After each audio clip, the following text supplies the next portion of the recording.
that is one of the themes that one of the Republican candidates for Iowa governor talks about when he's out there on the campaign trail. He is Adam Steen. So what does good versus evil mean? That's what we ask him this week. Hi, I'm Dave Price.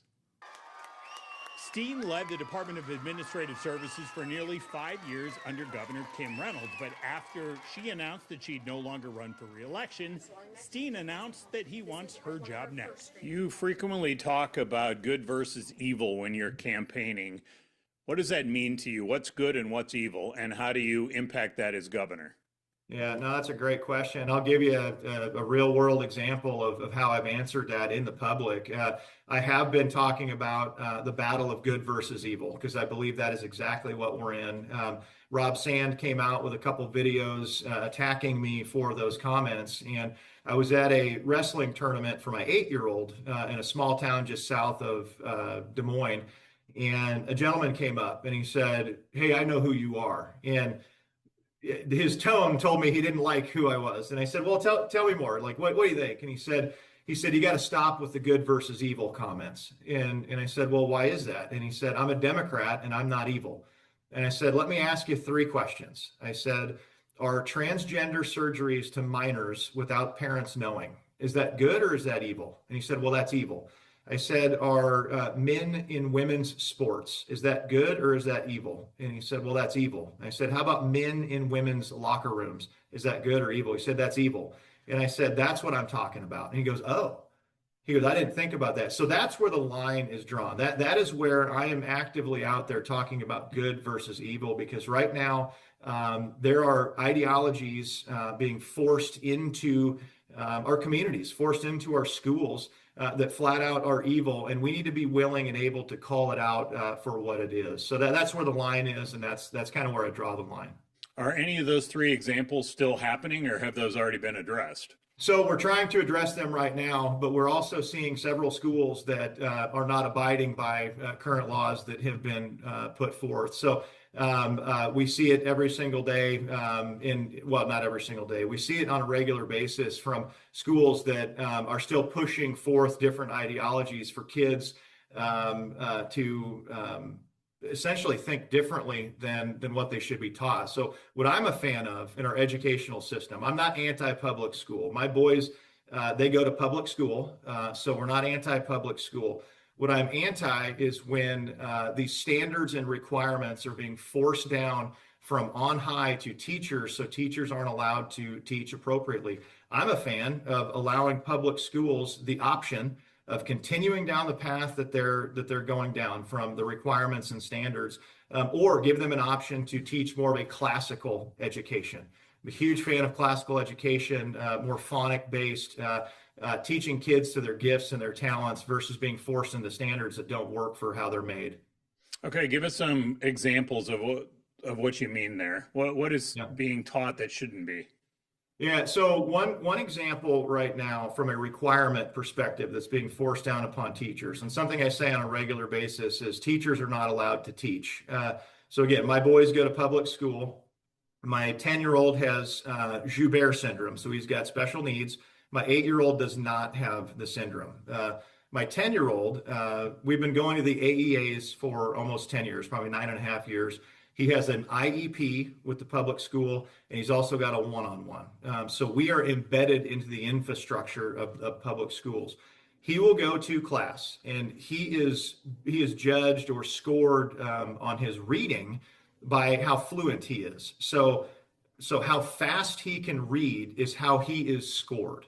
My son, frankly, doesn't do anything fast. It's just not that's not his makeup. It just takes him longer to do things. So when he reads, he's 100% accurate.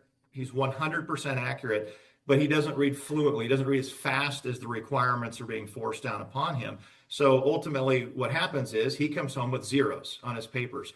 And we talk to the teachers, and the teachers are distraught because they're like, "We know he's accurate. This is not how we would normally do things." And so I frankly feel bad for the teachers, because it's not how Riker learns at the end of the day. So we need to get rid of those requirements and standards and teach based upon who these kids are, and allow the teachers to teach. We've got amazing teachers in our schools, and we just need to allow them to teach how they know that the kids are going to learn. This is a tough question because it's so personal, but one of the things that have changed sort of maybe in modern education, I'm thinking back to when I was a little kid maybe, is that when I grew up, we, for the most part, did not allow what I believe sons like your older son, students like that who have those learning challenges. Often where I grew up in Illinois, those kids were kind of placed aside in their own thing, right? We have, as a society, have really worked to try to get everybody together. I've got two kids in public schools right now, and that's what they've grown up with. Yep. So kids with who need a little extra one-on-one or the additional learning assistance, those are brought in. For all the points you bring up, how is that the best way to go, by immersing everybody together, or would your son be better off in a more specialized environment? And I know that's super personal and hard to kind of delve into, but how do you look at that? No, that's a great question. I don't mind that question at all. It is super personal, but it's because it's personal that I frankly love that question. So with Riker, he benefits from being incorporated with call it the general population of school. That's probably a bad way to describe that, but although I don't know with boys, man, if you're putting him in with a bunch of other boys, it is like Gen Pop, I suppose. So he benefits from being around his buddies. He benefits from being around his friends. And so when there are sort of specialized needs that he's got, he does go into a class and he's with 3 or 4 other kids that have, similar types of challenges. But let me tell you what is very interesting. We see his friends. And I'm talking from kindergarten all the way to 5th grade. We see kids rallying around Riker in a way that's benefiting these students as well. So it just doesn't benefit Riker, but other kids get to be around kids that maybe need help carrying something, maybe need help walking through an obstacle course. And so what we're seeing, and we see it in Riker's little brother, Maverick. So Maverick, our 8-year-old, phenomenal. I mean, both boys are phenomenal. But Maverick is on a regular basis learning how to help, learning how to get involved. He sees other kids that have that may be disabled at school, and because of Maverick's experience with Riker, he knows how to help those kids too. So this creates an opportunity on both ends. One, for the child with special needs to be involved with kids at all different levels of development. But then kids that don't have special needs have the opportunity to learn sort of a diverse way of growing up. And I think it's great for everyone involved.